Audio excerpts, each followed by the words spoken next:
2020년 4분기 13과 성경 교과입니다. 희망이 무너졌다가 되살아남. 마태복음 28장 5절 6절. 너희는 무서워 말라. 십자가에 못 박히신 예수님을 너희가 찾는 줄을 내가 아노라. 그가 여기 계시지 않고 그의 말씀하시던 대로 살아나셨느니라. 와서 그의 누우셨던 것을 보라. 희망도 없고 도움도 받을 수 없는 자처럼 슬퍼하지 말라. 예수님께서는 살아계신다. 그분이 살아계시는 까닭에 우리 역시 살 것이다. 감사하는 마음과 거룩한 불로 정결케 된 입술로 그리스도께서 살아나셨다는 노래를 즐거이 부르라. 그분은 살아계셔서 우리를 위하여 간구하신다. 이 소망을 굳게 붙잡으라. 그러면 그것이 확실하고 믿을 수 있는 닭과 같이 영혼을 붙잡을 것이다 라고 하고 있습니다. 1월 소재입니다. 십자가를 진 갑은 사람들은 세상의 구주 예수님을 어떻게 대했는가? 마가복음 15장 16절. 군병들이 예수를 끌고 브라이도리온이라는 뜰 안으로 들어가서 온 군대를 모으고 예수에게 자색 옷을 입히고 가시면류관을 엮어 씌우고 애하여 가로되 유대인의 왕이여 평안할지어다 하고 칼대로 그의 머리를 치며 침을 뱉으며 꿇어 절하더라. 희롱을 다한 후 자색 옷을 벗기고 도로 그의 옷을 입히고 십자가에 못 박으려고 끌고 나가니라. 피로에 지치고 온몸에 상처를 입으신 예수님은 끌려 나오셔서 군중들의 목전에서 빽지게 맞으셨습니다. 군병들이 예수를 끌고 브라이도리온이라는 뜰 안으로 들어가서 온 군대를 모으고 예수에게 자색 옷을 입히고 가시면류관을 엮어 씌우고 예하여 가로되 유대인의 왕이여 평안할지어다 라고 침을 뱉으며 꿇어 절하더라. 때때로 어떤 악인의 손이 예수님의 손에 쥐고 있던 갈대를 빼앗아 그분의 이마에 씌워진 가시관을 쳤습니다. 그때마다 그리스도의 간자놀이는 가시에 찔려서 붉은 피가 그분의 얼굴과 수염에 흘려내렸습니다. 미친 군중들이 세상의 예수님을 에워싸고 조롱과 조소가 야비하고 찬란된 저주와 뒤섞여 나왔습니다. 그분의 미천한 태생과 초라한 생애는 잔인한 폭도들의 비평을 받았습니다. 하나님의 아들이라는 그분의 주장은 조소를 받았으며 비루한 농담과 모독적인 욕설이 이 저 입술에서 터져나왔습니다. 나아버립니다. 누가 예수님의 십자가를 짊어졌는가? 이 행동은 얼마나 중요했는가? 누가복음 14장 27절. 누구든지 자기 십자가를 지고 나를 쫓지 않는 자도 능히 나의 제자가 되지 못하리라. 그리스도의 박해자들은 그분이 더 이상 십자가를 지고 갈 수 없다는 것을 알았습니다. 그들은 그 굴욕의 짐을 지고 갈 사람을 찾기에 고심했습니다. 유대인들은 그 일을 할 수 없었는데 이는 그것으로 인하여 자기를 더럽히는 자는 유월절 지킬 수 없었기 때문입니다. 그분을 따르던 폭도들 중에서도 몸을 굽혀 십자가를 질 자는 아무도 없었습니다. 그때의 이방인인 구레네 사람 시몬이 군중들과 마주쳤습니다. 구레네 사람 시몬은 이러한 광경을 보고 몹시 놀라서 발길을 멈추었습니다. 그가 그리스도를 측은히 여기는 것을 보고 사람들은 시몬을 잡아서 어깨에 십자가를 지웠습니다. 시몬은 예수님의 소문을 들었습니다. 그의 아들들은 예수님을 믿는 자들이었으나 그 자신은 그분의 제자가 아니었습니다. 칼바리까지 십자가를 지고 간 것이 시몬에게는 큰 축복이 됐습니다. 시몬은 그때 그 이후로 그 같은 섭리를 항상 감사히 여겼습니다. 그것은 그로 하여금 자진해서 그리스도의 십자가를 지게 하였고 항상 즐거움으로 그 십자가 아래에 서게 하였습니다. 5일 소재입니다. 예수님은 예언을 성취시킴. 갑은 누가 그리스도와 함께 십자가에 못 박혔는가? 이것이 성경에서 예언된 것을 어떻게 성취했는가? 마가복음 15장 27절. 강도 둘을 예수와 함께 십자가에 못 박으니 하나는 그의 우편에 하나는 좌편에 있더라. 이사야 53장 12절. 이러므로 내가 그로 존귀한 자와 함께 분깃을 얻게 하며 강한 자와 함께 탈취한 것을 나누게 하리니 이는 그가 자기 영혼을 버려 사망에 이르게 하며 범죄자 중 하나로 헤아림을 입었습니다. 그러나 실상은 그가 많은 사람의 죄를 지며 범죄자를 위하여 기도하였니라 하시니, 예수님께서는 간절한 마음으로 그분의 제자들에게서 저들의 믿음을 나타내는 어떤 말을 듣기 위하여 귀를 기울이셨습니다. 그러나 예수님은 우리는 이 사람이 이스라엘을 구속할 자라고 파란노란한 띠통한 말밖에는 듣지 못했습니다. 그러나 죽어가는 강도에게서 믿음과 사랑의 말을 들으셨을 때에 예수님께서는 얼마나 고맙게 여기셨을까요? 유대인의 지도자들이 그리스도를 부인하고 그분의 제자들까지도 그분의 신성을 의심하였으나 영혼의 벼랑 가장자리에 선 불쌍한 강도는 예수님을 주님이라고 인정했습니다. 예수님께서 이적을 행하시고 죽은 자를 무덤에서 일으키셨을 때에는 많은 사람이 서슴지 않고 그분을 주님이라고 불렀습니다. 그러나 그분이 십자가에 달려 죽어 가실 때에는 제11시에 구원받은 회개한 강도 외에는 어느 한 사람도 예수님을 주님으로 인정하지 않았습니다. 예수님과 함께 십자가에 못 박힌 강도들은 좌우편에, 예수님께서는 가운데 못 박히셨습니다. 그것은 제사장들과 관원들의 의도적인 지시에 의하여 이렇게 했던 것입니다. 두 강도 사이에 있던 그리스도의 이치는 그분이 셋 중에서 가장 큰 죄수라는 것을 표시하기 위해서 했습니다. 이와 같이 하여 그가 범죄자 중 하나로 헤아림을 입었음이라는 성경의 예언을 성취시켰던 겁니다. 그리고 사람의 대리자의 보증인이 되신 그리스도께서는 사람의 죄악을 담당하신 사람을 율법의 저주에서 속량하시기 위하여 그리스도께서 대신 저주를 받으신 것입니다. 나와버립니다. 그들이 그리스도를 십자가에 못 박았을 때 그의 옷을 어떻게 했는가? 다윗은 이것을 어떻게 예측했는가? 마가복음 15장 24절. 십자가에 못 박고 그 옷을 나눌세 누가 어느 것을 얻을까 하여 제비를 뽑더라. 시편 22편 18절. 내 겉옷을 나누며 속옷을 제비 뽑나이다. 십자가에 달리시기 여러 세기 전에 구주께서는 그분이 어떠한 취급을 받으실지에 대하여 미리 예언하셨습니다. 그분의 옷에 대한 예언은 십자가에 못 박히신 분의 친구들이나 원수들의 조언이나 관여 없이 성취되었습니다. 그리스도의 옷은 그분을 십자가에 매단 군병들에게 주어졌습니다. 예수님께서는 군사들이 자기 옷을 나누어 가지면서 다투는 소리를 들으셨습니다.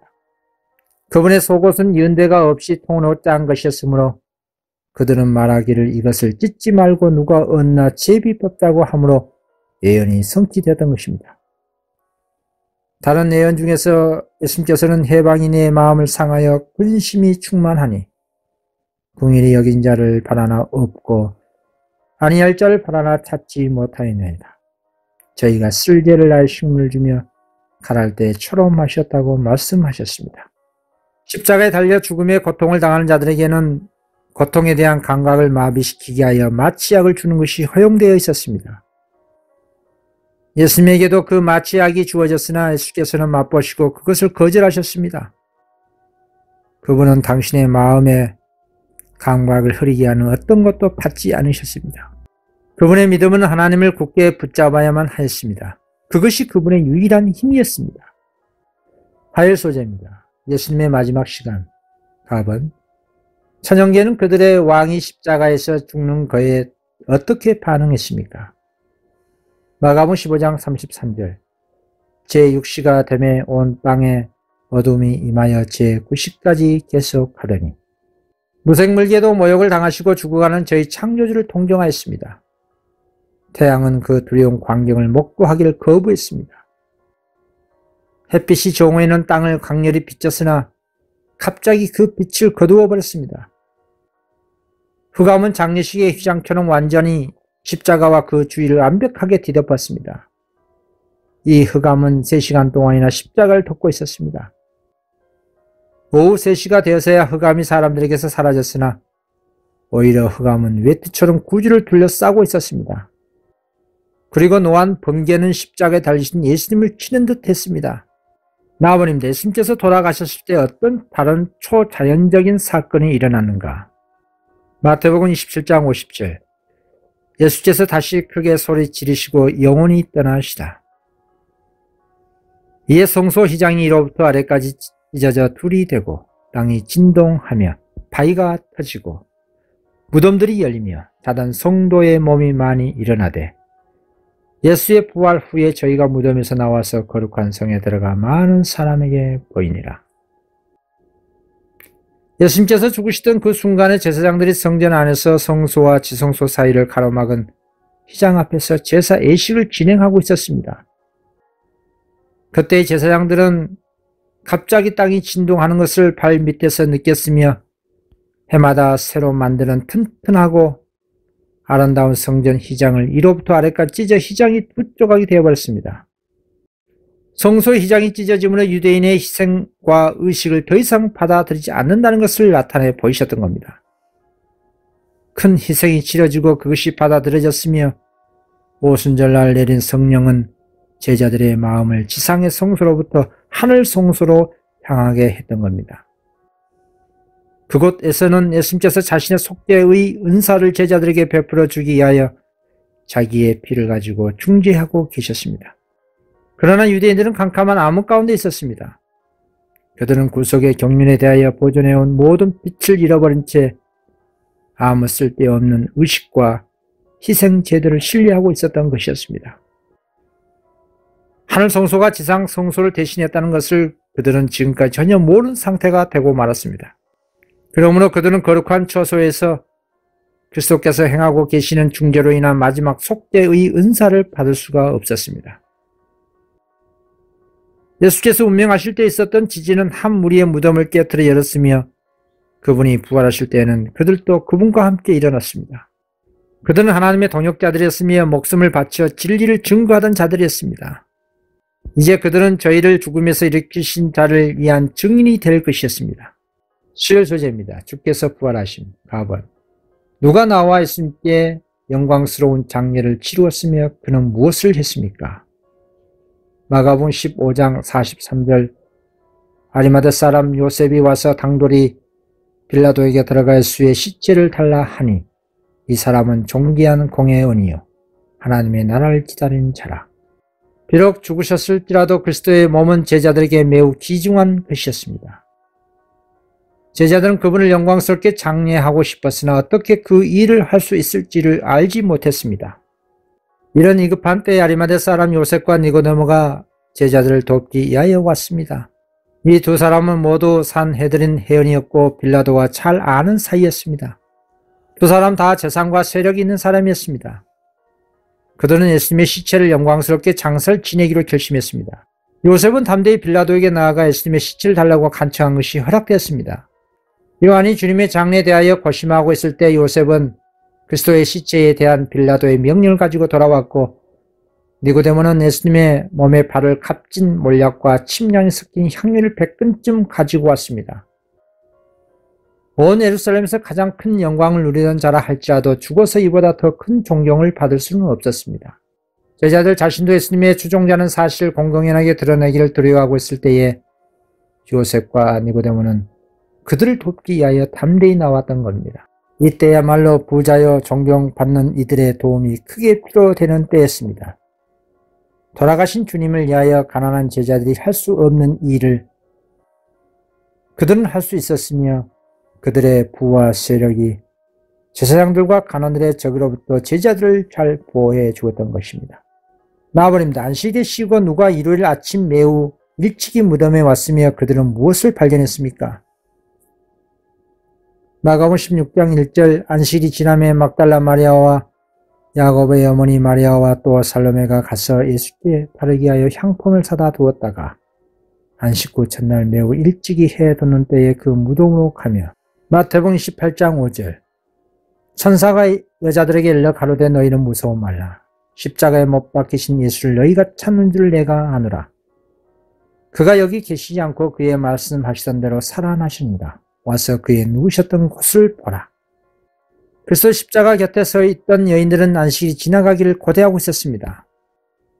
주일 중 첫날 미명에 그들은 구주의 몸에 바를 귀중한 향품을 가지고 무덤에 갔었습니다. 그들은 예수님이 죽은 자들 가운데서 일어나시라고는 생각지 못했습니다. 여인들은 걸어가면서 그리스도의 자비스러운 사업과 이 안의 말씀들을 회상하였습니다. 그러나 그들은 내가 다시 너희를 보리라고 하신 그분의 말씀을 기억하지 못했던 것입니다.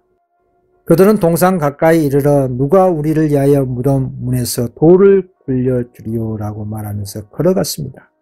여인들이 무덤가에 이르렀을 때 갑자기 하늘의 영광으로 환해지고 땅이 진동했습니다. 그들은 큰 돌이 굴려진 것을 보았습니다.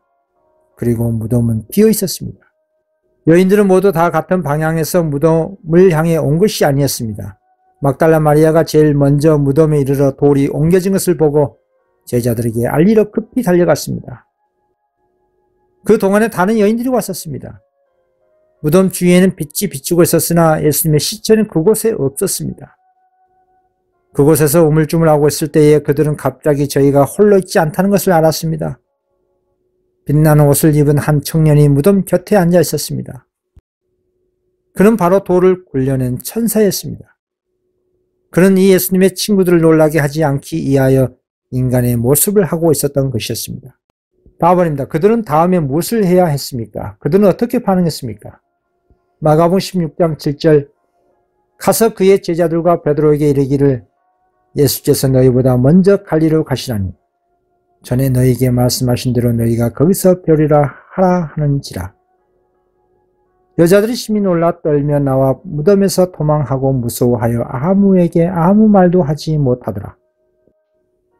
마태복음 18장 7절 또 빨리 가서 그의 제자들에게 이르되 그가 죽은 자 가운데서 살아나셨고 너희보다 먼저 갈리로 가시라니 거기서 너희가 배우리라 하라 보라 내가 너희에게 일렀으리라 하거늘. 그 여자들이 무서움과 큰 기쁨으로 무덤을 빨리 떠나 제자들에게 알리하려고 다른질 할세. 천사는 다음과 같이 말했습니다. 너희는 무서워 말라. 십자가에 못 박히신 예수를 너희가 찾는 줄 내가 아노라. 그가 여기 계시지 않고 그의 말씀하신 대로 살아나시니라. 와서 그의 누우셨던 것을 보라. 또 빨리 가서 그의 제자들에게 이르되 그가 죽은 자 가운데서 살아나셨다라고 하라고 했습니다. 그들은 다시 무덤 속을 들여다보고 또 다시 놀라운 소식을 들었습니다. 거기에는 인간의 모양으로 나타난 다른 천사가 있었습니다. 그는 말하기를 어찌하여 산 자를 죽은 자 가운데서 찾느냐 여기 계시지 않고 살아나시니라. 갈릴리에 계실 때에 너희에게 어떻게 말씀하신 것을 기억하라. 이르시기를 인자가 죄인의 손에 넘겨 십자가에 못 박히고 제3일에 다시 살아나야 하리라 하시니라 했습니다. 여인들은 예수께서 자기의 죽음을 말씀하시면서 다시 살아나리라고 말씀하신 것을 그들은 이제야 기억할 수가 있었습니다. 그 여자들은 무서움과 큰 기쁨으로 빨리 무덤을 떠나 제자들에게 알게 하려고 다름질하였습니다. 목요일 소재입니다. 그리스도는 그분의 제자들에게 권세를 주심. 가번 예수님께서는 누구에게 나타나셨으며 그들의 반응은 어땠습니까?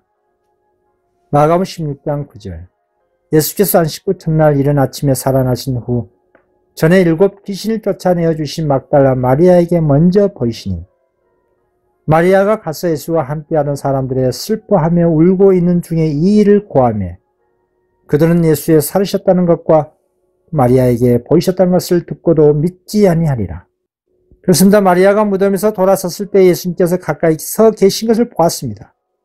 그러나 그분이 예수님인지를 알아보지 못했습니다.